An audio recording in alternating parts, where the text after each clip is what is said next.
Hello YouTube. It's time.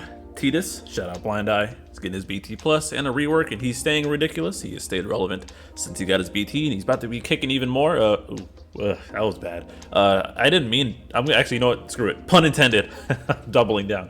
And then Basch, I'm Captain Basch. Well, actually, he doesn't say that. Jesus, I'm bombing right now.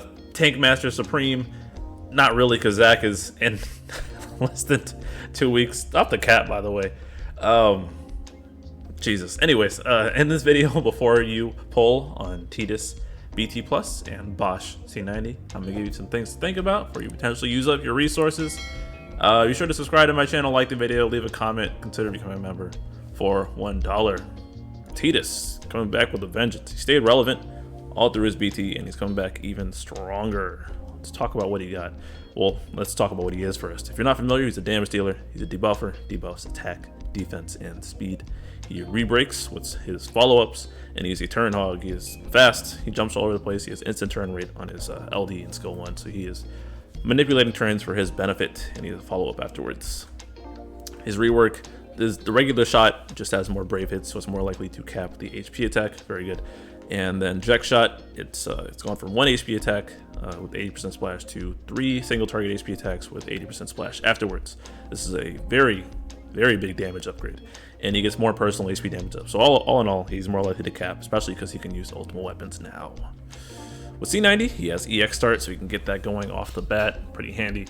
And it's a 3 full AoE HP attacks. As for BT Plus, really the big thing is he got 10 more turns. His duration didn't increase, but he can tap it twice, and he can do a BT finisher and the BT phase like Machina can. So that's a huge upgrade on its own. But he got even more party brave damage and cap up. So this is really good for him because he's more likely to cap his hits and more. And this, he already had HP damage at base. So oh yeah, his BT finisher splashes too, by the way. So yeah, it's a pretty significant buff. So little, but so much at the same time. So straight into the analysis, his strengths, he's got that turn manipulation on lock. You know what Tidus is doing, and you can push enemies' turns around, and you can control his as you like. He drives auras and effects, so if you got other things going in the background, Kane, Cisne down the line, Core still. He's got good debuffs, they're relevant attack, defense, speed, and he's got Sword Ultimate Weapon, which is super duper flexible. Weaknesses, I'm reaching here. Tidus is pretty broken, honestly. The BT effect for the party isn't that great, but I mean it's for him. The other party is just glad to be there. And Tidus is really only as strong as his team effects. If you're not driving other effects in the background, you don't have good buffs in the background, you're not helping Tidus out, then you can't really drive anything. He is the sum of his parts. Is that the right phrase here? Whatever. Teams, auras, damage effects, so Garnet, Kane, that's what I was forgetting. Garnet in the background, Jesus. Garnet, Kane, Core, Cisne upcoming, Yang, I'm probably forgetting some other follow-up character, but just having those things in the background, Tidus can drive them like crazy, and it's a good time. Oh yeah, Freya upcoming, she does that too. For future fights, he'll be good on the safer Sephiroth Cisne fight, where you need to have an effect going in the background. He can just drive effects, because that's what Tidus is good for. Divine Bahamut with the consecutive turns, needing to pause the orb. Irvine's Intersecting Will for the range attacks, and he's just godly in Shinryu. He doesn't even necessarily need his FR to be godly, just because the C90 rework down the line is good. But if you get his FR, it's even better. But he can drive a lot of silly effects. So yeah, Tidus, he just keeps getting better. They're making it for Tidus being trash for 2 years straight. It's amazing. Basch is a tank. Let's talk about him. He is a tank, damage mitigator. His gimmick really is HP damage redirection. So provided his buffs are up, any AoE HP damage the party would have taken is just redirected into Basch, and then he also reduces the amount of damage that is taken from him personally. So he is an aura bot. He provides like party attack and brave and HP damage up, and we'll go into that in a second. And he's also providing party battery. His rework, he gets 3 HP attacks on his skills, 4 HP attacks on his LD, and he gets more party and brave regen, or not and brave regen, excuse me, it's party regen based on his current HP. So that gets upped as well. Pretty standard stuff. C90, his EX becomes a 1 skill recast, so one skill EX, 1 skill EX, pretty straightforward. The EX itself, 3 HP attacks, and it's 50% splash after each HP attack, which is a decent increase in damage and he now gives Party Brave and HP damage up on his buff. So more Aurobot capabilities, good on Basch. He's better at just sitting there.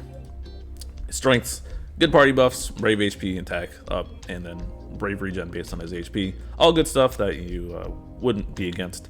He's got Brain Dead mitigation. Keep his buffs up, provided, and he'll keep himself above 50% HP with his LD. So he's pretty hard to take down. He does work at low investment. You don't need to like blue him or give him multiple weapon. He can just sit there and tank, and you don't need to think about anything while also providing benefits. And he has a sword ultimate weapon, so if you do decide to lean into his damage, then you got a flexible weapon right there. Weaknesses, even though he can do decent damage provided you're invested fully in him, it's still not anything impressive at the end of the day. Double HP attacks can kill him, while he does recover himself back up above 50% if he ever drops below it, but this is only after the turn in. So if it's a double HP attack that he can't survive, or he can't last stand it, then he's gone. He loses purpose if bosses aren't harmful. So while he's just he can be an Aurobot and just stand there, there's much better units to actually fill that role. So if you're not taking like damage from the bosses, or you don't need any tanking, then his role is severely diminished as an Aurobot, because just bring someone who has better returns on their buffs. As for teams, as long as you don't overload his buffs, because he has 5 personal buffs they're all important, you're good. And he can just sit there with future fights. He could tank the Sayador Heretic. It's the reskin of the not the reskin, it's the original Lena fight we got in GL with the Sahagins and the threshold attacks. But if he's just eating all the HP damage, then you're not really worrying about anything. And they do debuff you, but since Basch fills up so many slots on himself, then he's not going to really get debuffed. Not like his damage matters in the first place. Non-lethal orbs, he'll eat them, depending on the condition though. I mean, it might be more dangerous than advertised. And for 6 warrior quests, you can just throw him in if you know you're going to eat a lethal HP attack. You can eat it and then it gets swapped back out. My plans are skip because I have everything. But if I didn't have everything, I would pull. But we'll go into that in a second. But yeah, I have nothing to get on this banner, so I'm not going to touch it because there's nothing to get. But let's go into the final part of the video. So before you pull on this banner, just from a meta perspective, some things to think about. Tidus has Tidus is broken in the FR era, and it gets a little tricky. It's a little less tricky now that they moved Ignis off the banner. Just outright, I wouldn't recommend anyone grab Basch, even if you need a tank.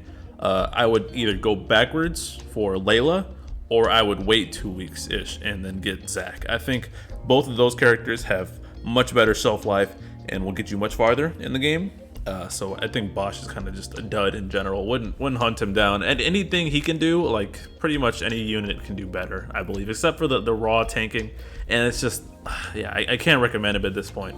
As for Tidus, that's where it gets a little bit interesting. So Tidus BT Plus and Tidus FR should be considered 2 different characters. If you don't want to use them now, that's fine. You can, because the way his FR banner is set up is that one banner has his BT and FR, and one banner has Camelot's BT and Tidus is FR still.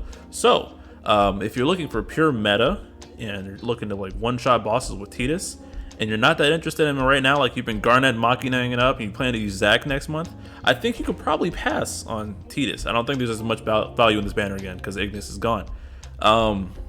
If you are going for him now, you won't regret it because he can still do turn hog stuff. We're getting Cisne in what, 2 months? I think Cisne is in 2 months, and Tidus is a great driver for her. Tidus, he claps pretty much he stays relevant with his BT plus up until he gets his FR, and then he gets even more juice. So if you invest in him now, you won't regret it because he'll kick butt all the way through. But if you're feeling pressure to get his BT plus, there's BT on this banner, I think you can probably wait it out, especially if you like got Garnet and you're not having a tough time with content. I think you can probably wait. Yeah, if anything, I'd recommend going for his BT. If you're on the fence and you can't decide, and that's always my decision, or what I say, if you can't decide, you're probably better off just not doing it. Yeah, and that's really it. Let me know what you guys think. They changed up the banner. All the banners are now finally back in sync, I believe. I don't think anyone's missing now. Basch is accounted for. So yeah, hashtag stop the cap. Keep talking about it, guys. I'll catch you guys later, all right? Have a good one. Peace.